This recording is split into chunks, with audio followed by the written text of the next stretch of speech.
either the Israelis or certainly the United States could inflict an enormous amount of damage on Iran's conventional and unconventional weapons capacity. There's no question.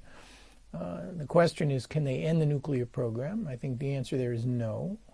It's like cutting or mowing the grass. The grass is going to grow back unless you essentially find a way to change the parameters of the would-be lawn, which means basically changing the regime, and there's very little chance of that happening. Then you have to factor in the costs of military action. Let's assume it's successful and it degrades Iranian capacities for another 18 months, or let's say 3 years.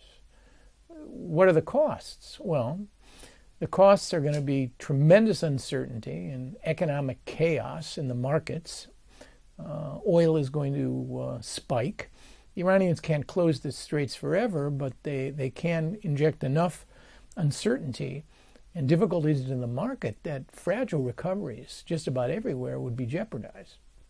They can turn up the heat in Iraq and Afghanistan. We still have significant, particularly in Afghanistan, where we have we're going to be for quite some time.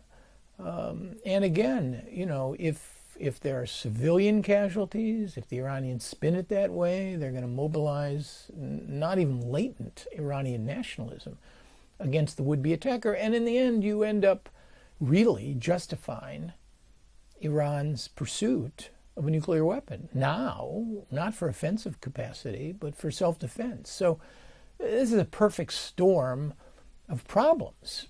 It's just the alternative, which is the reality that Iran may actually acquire a weapon, will also create a new game changer. It's going to create a new reality in this region. This is not the former Soviet Union and the United States.